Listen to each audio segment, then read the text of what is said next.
So now you've got a purchase contract on your house and you're headed toward closing. So what are all of the fees that you can expect? You should probably have this conversation up front so you know what to expect at the end, see what kind of check you're going to get. So first, you're going to have the commission. That's probably going to be one of the biggest ones.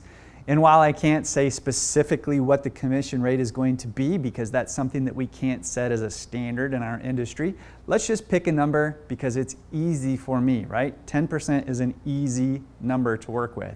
So if you have a $100,000 house, 10% is $10,000. So that's really easy. Whatever that fee is that you've got with your agent who is selling your house, and we can talk about that in another video, how that's broken down between the buyer and the seller.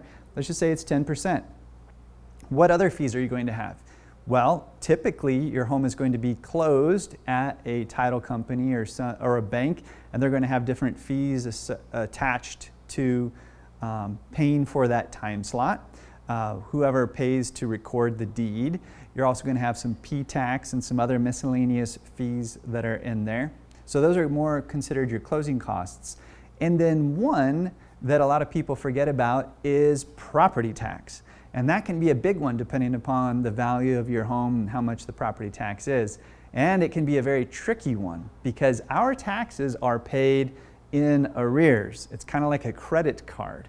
So as an example, at the time of filming this, we're toward the end of the year.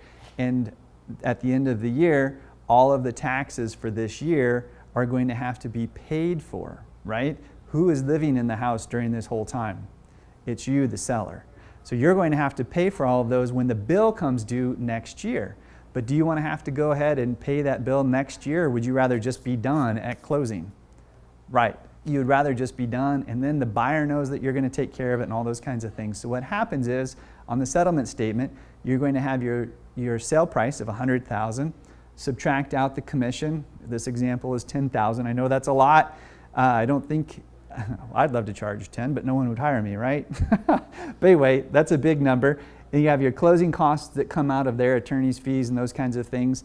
And then you've got your property taxes that come out of there for the balance of this year. And if we closed in the beginning of next year, you would have everything that has not yet been billed for and paid. So that way you're done at closing. You have nothing more to worry about. Those are the most common fees that you're going to have. When you're talking to your agent, they can easily provide a net sheet for you that will give you a very close approximation of what you can expect to receive at closing.